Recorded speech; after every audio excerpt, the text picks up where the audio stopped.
வீரா சீரியல்ல இன்னைக்கு என்ன நடக்க போகுதுன்னு பார்க்கலாம் வாங்க வீடியோக்குள்ள போகலாம். விஜயை வீட்டை விட்டு வெளியே விரட்டி அடிச்சிடுறாங்க. ராமச்சந்திரன், வள்ளி, மாறன், கார்த்தி எல்லாருமா செஞ்சுட்டு விஜய் வெளியில வந்ததுக்கு அப்புறமா மறுபடியும் ஏதாவது ட்ராமா பண்ணி ஆகணும், அந்த வீட்டுக்குள்ள போய் ஆகணுங்கிற ஒரு நோக்கத்தோட ஊர்க்காரங்க எல்லாத்தையும் ஊரை கூப்பிட்டு பஞ்சாயத்து வைக்கிறாங்க. பஞ்சாயத்துல ராமச்சந்திரன் கிட்டயும் நியாயம் கேட்கறாங்க, இந்த பக்கம் விஜய் கிட்டயும் நடந்தது என்னன்னு கேட்கறாங்க. விஜய் சொல்றாங்க, எனக்கு நடந்தது அநியாயம். கார்த்தி என் கழுத்துல தாலியை கட்டியிருக்கான், இப்போ என்னை வீட்டை விட்டு வெளியே விரட்டுறாங்க. இதுக்காகவே என்னை விரட்டின காரணத்துக்காக ராமச்சந்திரனும் வள்ளியும் என் காலில் விழுந்து மன்னிப்பு கேட்கணுங்கிறாங்க.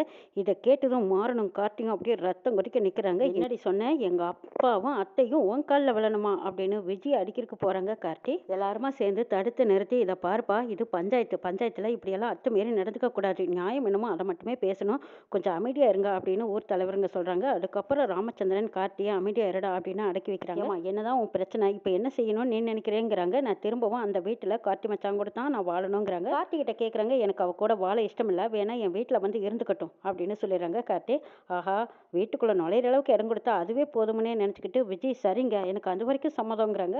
கார்த்தி சொன்னதை கேட்டதும் உடனே விஜய்க்கு மனசுக்குள்ள அப்படியே உள்ளூர சந்தோஷம். ஆஹா, இப்படிதாண்டா நீ முடிவெடுப்பின்னு எனக்கு நல்லா தெரியும்டா, உங்க அப்பா வந்து என் காலில் விழ மாட்டேன், நீ வள்ளியம்மாவையும் ராமச்சந்திரனையும் நீ எந்த அளவுக்கு உயர்வா வச்சிருக்க, அப்படி இருக்கும்போது என் காலில் வந்து விளைவிக்கிறதுக்கு நீ சம்மதிக்க மாட்டேன், நான் சொன்னதுக்கு நீ சரின்னு சம்மதிச்சதுக்கு காரணமே உங்க அப்பனும் உன் அத்தையும் தலை குனியக்கூடாதுன்னு தான் நினைச்சேன், ஆனா உன் குடும்பத்துக்கு என் தெருவில் கொண்டு வந்து நிறுத்த போறேன் பாருன்னு நினைச்சிட்ட விஜய். இப்படி சொன்னா தான் உங்ககிட்ட இருந்து இப்படி ஒரு பதில் வரும்னு எனக்கு நல்லாவே தெரியும், நான் எப்படி லாக் பண்ணி வைக்கணுமோ அப்படி லாக் பண்ணி வச்சுட்டேன் பாத்தியான்னு நினைக்கிறாங்க விஜய். ராகவனுக்கும் மாறனுக்கும் திரும்பவும் விஜய் வீட்டுக்குள்ள வரதை விரும்பாத கார்த்தி கிட்ட போய் கேட்கறாங்க, என்னடா கார்த்தி, ஏன்டா திரும்பவும் அவளை வீட்டுக்குள்ள வர வச்ச அப்படின்னு சொல்றாங்க. ஆமா பின் என்ன, அவ காலில் போய் அப்பாவும் அத்தையும் காலில் விழுந்து மன்னிப்பு கேட்கணும்னு சொல்றா, அதுக்கு நான் சம்மதம் சொல்லணுமா, இவ வீட்டுக்குள்ள வரணும்னு கேட்கறா, வீட்டுக்குள்ள வரணுங்கிறதுக்காகத்தான் இப்படி ஒரு நாடகம் போட்டிருக்கான்னு எனக்கு தெரியும், வீட்டுக்குள்ள வரட்டும் அப்புறம் இருக்கு இவளுக்கு அப்படின்னு சொல்றாங்க. கார்த்தி என்னதான் இருந்தாலும் இவ டேஞ்சர் ஆச்சே, இவ திரும்பவும் வீட்டுக்குள்ள வந்தா திரும்ப திரும்ப ஏதாவது ஒரு பிரச்சனை பண்ணிட்டே இருப்பா, நம்ம எப்படிடா சமாளிச்சுட்டே இருக்க முடியுமாங்கிறாங்க. அது ஈஸியா சமாளிச்சிடலாம், இவ நம்ம வீட்டுல இருக்கிற வரைக்கும் நமக்கு எந்த பிரச்சனையும் இல்லை, வெளியில இருந்தான்னா நிறைய குடைச்சல் பிரச்சனை கொடுப்பா, அப்படி பிரச்சனைகளை எதிர்கொள்றதை விட இவ கண்ணெதிரவே நம்ம கிட்ட இருக்கிறதா நல்லதுங்கிறாங்க. கார்த்தி இவ நினைச்சதை விடவே நம்ம பெரிய குடைச்சல் கொடுக்கணும், போதுமடா சாமின்னு இவளே வீட்டை விட்டு ஓட ஓட விரட்டணும், அதுக்காகத்தான் நான் இவளை திரும்பவும் வீட்டுக்குள்ள கூப்பிட்டுருக்கேன்னு சொல்றாங்க. கார்த்தி ஓ நீ அப்படி வரியா, சரிதான் சரிதான், சரியான பதிலடிதாங்கிறாங்க மாறன். பஞ்சாயத்து முடிஞ்சதும் எல்லாரும் வீட்டுக்கு வராங்க. அப்ப விஜயோட அம்மாவும் சேர்ந்து ராமச்சந்திரன் வீட்டுக்கு தான் வந்திருக்காங்க. அப்ப வீராவுக்கு அங்க சிசிடிவி கேமரா மூலமா எங்க அண்ணன் சாவுக்கு காரணமான ஒரு பொண்ணு இருக்காங்க, அந்த பொண்ணு யாருன்னு முகம் சரியா தெரியல, வந்த ரோட்ல இருந்து கண்டிப்பா அந்த பொண்ணோட முகம் பதிவாயிருக்கும், அதை நீங்க கண்டுபிடிச்சு கொடுங்கன்னு வீரா கேட்டிருக்காங்க. வீரா கேட்டவங்க கிட்ட இருந்து போன் வருது, வீரா நீங்க கேட்ட அந்த பொண்ணை நாங்க கண்டுபிடிச்சிட்டோங்கிறாங்க. வீரா ஆச்சரியமா, அப்படியே சொல்றீங்க, சரி எனக்கு அந்த போட்டோவை என் நம்பருக்கு சென்ட் பண்ண முடியுமான்னு கேட்குறாங்க. வீரா இதோ இப்பவே பண்றேன் மேடம் அப்படின்னு சொல்லிட்டு அந்த போட்டோவை வீராவுக்கு அனுப்புறாங்க. வீரா அந்த போட்டோவை பெருசா எடுத்து பாக்குறாங்க, அதை பார்க்கும்போது அதிர்ச்சி அடைறாங்க, அந்த போட்டோவில் இருக்காங்க இவளா அது அப்படின்னு சொல்லி அதிர்ச்சியோட அப்படியே நிக்கிறாங்க. வீரா மனசுக்குள்ள ஆயிரம் கேள்வி இந்த விஜயை பார்த்து கேட்டே ஆகணும், எங்க குடும்பத்துக்கு இவளுக்கு என்ன பகை, இவளை இதுக்கு முன்னாடி பின்னாடி பார்த்ததே கிடையாது, அப்படி இருக்க எங்க அண்ணன் இவ எதுக்காக பழி வாங்கினா, எங்க அண்ணனுக்கு இவளுக்கு எந்த சம்மந்தமே இல்லை, ஒரு நாள் இவளை பத்தி எல்லாம் எங்க அண்ணன் சொன்னதும் இல்லை, அப்படி இருக்க இவ ஏன் இந்த மாதிரி வேலையை பார்த்தான்னு வீராவுக்கு நிறைய கேள்வி கேட்கணும் போல. அன்னைக்கு போதையில வளரும் போது ராமச்சந்திரன் தான் இவங்க அப்பா செத்ததுக்கு காரணம்னு சொல்லி அவங்க குடும்பத்தை தானே பழி வாங்குறதா வந்தா, ஆனா எங்க அண்ணனுக்கு இவளுக்கு எந்த சம்மந்தமே இல்லை, இவனாலதான் எங்க அண்ணன் இறந்திருக்காரு, ஆளுகளை வச்சு இவ செஞ்ச கொலைக்கு மாறன் ராகவன் ரெண்டு பேர்த்து மேலேயும் இவ எதுக்காக பழி போட்டா, திரும்பவே இதே வீட்டுல வாழறக்கு வந்திருக்காங்க. எல்லாரும் எங்க அண்ணனோட சாவுக்கு காரணம் மாறன் ராகவன், இவங்க ரெண்டு பேர்த்தையும் சந்தேகப்பட்டோம், ஆனா இடையில இவ வந்து புந்திருப்பான்னு தெரியாம போச்சு, செஞ்சதுக்கான காரணத்தை எப்படி தெரிஞ்சுக்கிறதுன்னு வீரா தவிக்கிறாங்க. இதை பத்தி மாறன் கிட்ட பேசலாமான்னு யோசிச்சுட்டு இருக்கிறாங்க வீரா. வள்ளி வீட்டுல கோவமா இருக்காங்க. அப்ப விஜய் வராங்க. விஜய் எதுவுமே நடக்காத போல, என்ன வலிச்சித்தி உங்களுக்கு காப்பி போட்டு எடுத்துட்டு வரட்டுமாங்கிறாங்க. முதல்ல நீ என்கிட்ட பேசாத, உன் மேல எனக்கு சரியான கோவம் ஆத்திரம் இருக்கு, பண்ணின காரியத்துக்கு உன் கையால முதல்ல காப்பி வாங்கி குடிக்கலாமாங்கிறாங்க. என்ன வலிச்சித்தி, நான் கல்யாணம் முடிச்சு வந்த புதுசுலயும் சரி அதுக்கு முன்னாடியும் சரி என்கிட்ட நீங்க மட்டும்தான் பாசமா இருந்தீங்க, எனக்கு அம்மாவுக்கு அம்மாவா சமமா இருந்தீங்க, இவங்க எல்லாரும் பேச்சையும் கேட்டுக்கிட்டு நீங்க எனக்கு எதிராக திரும்பிட்டீங்களே சித்தி, என்ன இருந்தாலும் நான் உங்க மேல வச்சிருக்கிற பாசம் ஒரு துளி கூட குறையில தெரியுமாங்கிறாங்க. போதும் நிறுத்திடி, உன்னோட பாசம் நடிப்பு இதெல்லாம் எனக்கு தெரியாது நினைச்சியா, மரியாதையை என்கிட்ட பேசாதீங்கிறாங்க வள்ளி. சித்தி நான் தான் காரணத்தை சொல்லிட்டேனே, கார்த்தி மச்சானா மறக்க முடியாத காரணத்தினால தான் நான் கார்த்தி மச்சானா கல்யாணம் பண்ணிக்கிட்டேன், அந்த நேரம் மட்டும் நான் கொஞ்சம் விட்டுருந்தா பிருந்தாவை கல்யாணம் பண்ணிக்கிட்டு செட்டில் ஆயிருப்பாங்க, என்னைய வேற எங்கேயாவது நீங்க கல்யாணம் பண்ணி கொடுத்துருப்பீங்க சித்தி, இந்த மாதிரி நான் உங்க பக்கத்திலேயே இருக்கிற மாதிரி இருக்குமா, அப்பவும் சொல்றேன் இப்பவும் சொல்றேன், நீங்க தான் சித்தி எனக்கு அம்மா மாதிரி, அம்மா ஸ்தானத்துல இருந்த நீங்க இப்ப இது என்னை வெறுக்கலாமாங்கிறாங்க.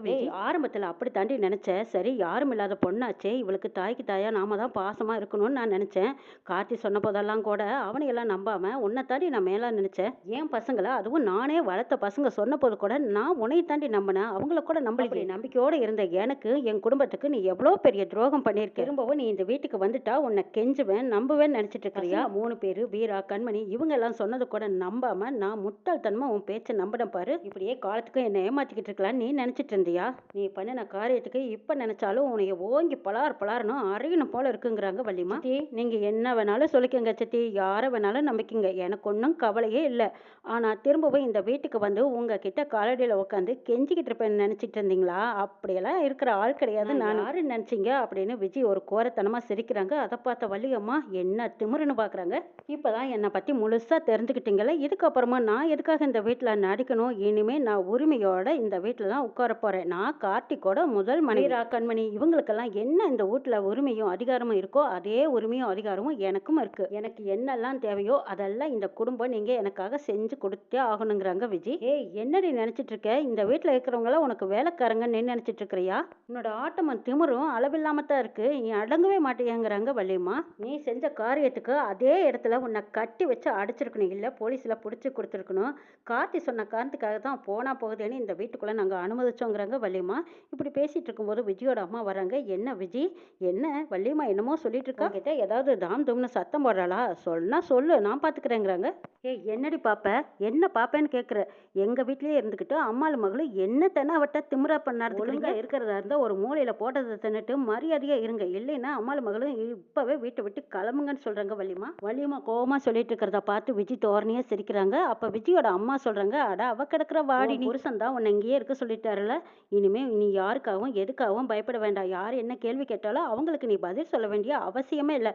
வா நம்ம போய் ரெஸ்ட் எடுக்கலாம் அப்படின்னு விஜயோட அம்மாவும் விஜயும் அங்கிருந்து கிளம்புறாங்க. அம்மாள் மகளுமா சேர்ந்துக்கிட்டு இப்ப என்ன குத்தடிக்கிறாங்க, இவங்க ரெண்டு பேர்த்தையும் எப்படித்தான் வெட்டுறதுன்னு தெரியலையே அப்படின்னு வள்ளி யோசிச்சுட்டு இருக்காங்க. அங்க கார்த்தி வந்ததும் பிருந்தாவை பாக்குறாங்க. பிருந்தா, இப்பவாவது என்னை பத்தி உனக்கு உண்மை தெரிஞ்சதேங்கிறாங்க. ஆமா கார்த்தி, இந்த விஜய் பண்றது எவ்வளவு பெரிய கேடித்தனம் பண்ணியிருக்கா. இவனால நம்ம குடும்பத்துல எவ்வளவு பிரச்சனை, ஒரு நாள் நிம்மதியாவே இருக்க முடியல. 2 பேரும் லவ் பண்ணி கல்யாணம் பண்ணிக்கிட்டு சந்தோஷமா இருக்கலாம்னு நினைச்சோம். ஆனா அந்த சந்தோஷத்தை கெடுக்கிறதுக்குனே வந்துட்டாளே. திரும்பவும் வெளியில கிளம்புவான்னு பார்த்தோம். இவளுக்கெல்லாம் கொஞ்சம் கூட மானமோ ரோசமோ எதுவுமே கிடையாது. திரும்பவும் இதே வீட்டுல வந்து இருந்துகிட்டு நம்மளுக்கு ரொம்ப டார்ச்சர் கொடுக்குறாங்கிறாங்க பிருந்தா.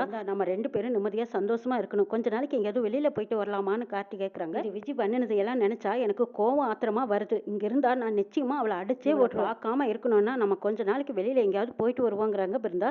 சரி வா போலாம் அப்படின்னு கார்த்தி கூப்பிடவும் பிருந்தாவும் சரின்ட்டு அவங்க 2 பேரும் கிளம்பி போறாங்க. இதை எப்படியோ விஜய் பாத்துக்கிறாங்க. வேணுனே வம்புக்கே வந்து பிருந்தாவை தடுத்து நிறுத்துறாங்க. என்னடி நினைச்சிட்டு இருக்க? என் புருஷனை வெளியில எங்கடி கூட்டிட்டு போறேங்கிறாங்க விஜய். பிருந்தா சொல்றாங்க, இங்க பாரு, உங்ககிட்ட பதில் சொல்லணுங்கிற அவசியம் இல்ல கார்த்தி, என் புருஷன் நாங்க 2 பேரும் ஜோடி சேர்ந்து வெளியில போறோம். 2 பேரும் மனசொத்து போய் திருப்தியா நாங்க வாழ போறோம். நாங்க 2 பேரும் போறது வரதெல்லாம் உங்ககிட்ட சொல்லணுங்கிற அவசியம் கிடையாதுங்கிறாங்க பிருந்தா. அவசியம் இருக்குடி, அவரு எனக்கு தான் முதல்ல தாலி கட்டியிருக்காரு. என் புருஷன் அவரு என்கிட்ட சொல்லிட்டு தான் போகணும். போனே போகுதேன்னு உனக்கு நான் இந்த இடத்துல இடம் கொடுத்துருக்கேன் அப்படின்னு விஜய் தோரணையா பேசுறாங்க. இதை கேட்ட கார்த்திக்கு கோவம் வருது. என்னடி சொன்ன? என் பொண்டாட்டி பிருந்தா, அவ பேசுறதுக்கு உனக்கு எந்த உரிமையும் கிடையாது. மரியாதையா இந்த வீட்டுல எதுவும் பேசாம ஓரமா ஒழுங்கா ஒதுங்கி இரு. ஏதாவது பேசினா அப்படியே கழுத்தை நரிச்சு கொன்னே போட்டுருவேங்கிறாங்க கார்த்தி. மச்சான், நீங்க அவளுக்கு சப்போர்ட் பண்ணி பேசுறது தப்பு மச்சான். ஊர் பஞ்சாயத்துலயும் சரி, கல்யாண மண்டபத்திலயும் சரி, எனக்கு தான் நீங்க தாலி கட்டியிருக்கீங்க. நான் தான் முறைப்படி உங்களுக்கு முதல் தாரம் முதல் மனைவி. வெளியில எங்க போறதா இருந்தாலும் என்ன சொல்றதா இருந்தாலும் நீங்க என்கிட்ட தான் சொல்லணும், என்ன தான் கூட்டிட்டு போகணும். அப்படியே இவளை கூட்டிட்டு போனேனாலும் 4 பேர் 4 விதமா தப்பா தான் மச்சான் பேசுவாங்க. இவ மேல நீங்க ஆசைப்பட்டு விருப்பப்பட்டு தொலைச்சிட்டீங்க, அதனால தாலியை கட்டிட்டீங்க. ஒன்றும் பிரச்சனை இல்லை மச்சான். இருந்தாலும் முறைப்படி நான் தான் உங்க பொண்டாட்டி. இவ ஓரங்கட்டி இருக்கட்டும், நம்ம 2 பேரும் சேர்ந்து போலான்னு கூப்பிடுறாங்க விஜய். வாய மூடிடி, யாரை பத்தி என்ன சொல்லிட்டு இருக்க? உன்னை பத்தி தான் ஊருக்கு முன்னாடி வெட்ட வெளிச்சமா தெரிஞ்சு போச்சு. எவ்வளவு பித்தலாட்டம் பேசியிருக்க. நான் போய் பேசிக்கிட்டு நீ இந்த வீட்டுக்குள்ள நுழைஞ்சிருக்க. என்னோட வாழ்க்கையை தட்டி பறிக்கிறதுக்காக எவ்வளவு பெரிய அபாண்டமான பழியும் பொய்யும் பேசின. ஒரு பொண்ணு என்னெல்லாம் சொல்லக்கூடாதோ அதெல்லாம் வாய்க்கூசாம சொல்லிட்டு இன்னும் தெனாவட்டா வேற பேசுறியா அப்படின்னு பிருந்தா ஓங்கி ஒரு அறை விடுறாங்க. திருவிக்கிட்டு போய் விழுறாங்க. என்ன நடக்குது நாளை பார்க்கலாம்.